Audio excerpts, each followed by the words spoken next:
Sila pala ang ilang celebrities na sumubok at sumailalim sa in vitro fertilization para lang magkaanak.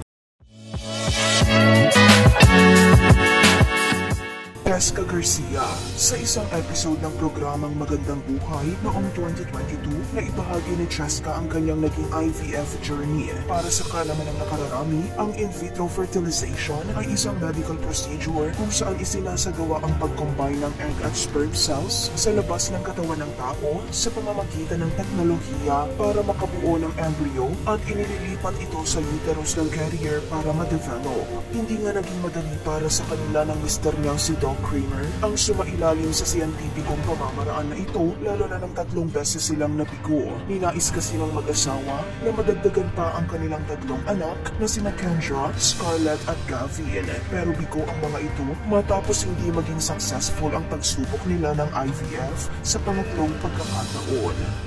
Regine Velasquez, sa kaparehong segment ng Magandang Buhay noong nag-guest si Cheska, ay ang kaparehong segment din kung saan ni-reveal ng Asia Songbird na sumailalim rin siya sa mahirap na proseso ng IVF. Naibahagi kasi nito kay Cheska na personal na rin umanong naranasan ang paghihirap na gaya ng naranasan nito. Kaya't alam na alam umano niya ang pakiramdam na hindi nabuo ang bata sa sinapupunan nito.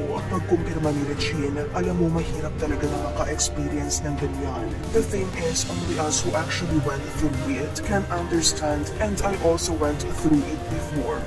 Maybelline de la Cruz, ang dating sikat na child star na siyang isa sa cast ng popular na sitcom noon na Home Along the Riles, ay nagkaroon din ng pag-asang magkaroon ng sariling anak sa pamamagitan ng in vitro fertilization. Nakaisang dibdib dito ang politiko na si Michael Fernandez noong 2008 kung saan ito rin ang naging daan para siya ay sumunod sa yapak ng mister. At taong 2016 ay ang isa sa hindi nito malilimutang yugto ng kanyang buhay nang malaman niyang siya ay nagdadala dalang tao na matapos ang ilang taon nilang paghihintay. Ito ay nang maging successful ang IVF procedure na isinagawa nito sa Lee Women's Hospital sa Taiwan. Sa mismong Valentine's Day taong 2017, isinilang ni Maybelline ang kanyang babaeng anak na si Mia Olivia.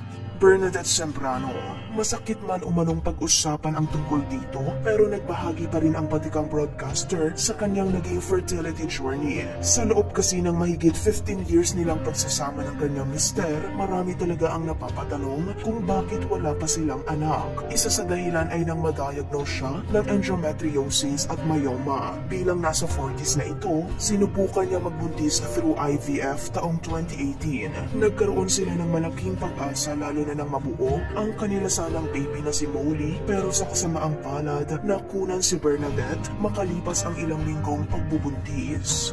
Gretchen Fulido, tila may plano ring sumubok at sumailalim sa naturang proseso ang kilalang entertainment reporter na si Gretchen matapos itong magpa-egg freezing o ang isang paraan sa pag-preserve ng egg cells kung saan isinagawa niya ito sa Victory Art Laboratory sa Makati. Ayon kay Gretchen, maituturing daw na best gift niya ito sa sarili noong ika-35 kaarawan niya. Hindi raw niya minamadali ang kanyang sarili, pero naniniwala siya na sa tamang panahon ay gusto niya rin magkaroon ng sariling anak.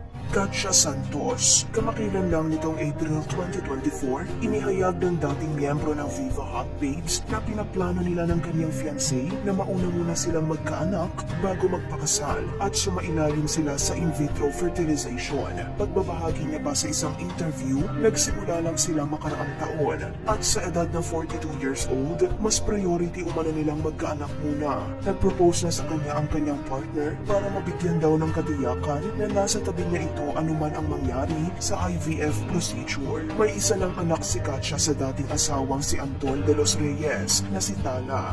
Yen Constantino, sa pagpasok ng taong 2024 na ibahagi ng award-winning singer-songwriter ang tungkol sa kanyang mental health at married life. Sa 9 na taong pagsasama nila ng kanyang asawang si Yan, dasal umano niya na mas pagtibayin pa ang kanilang napakagandang relasyon.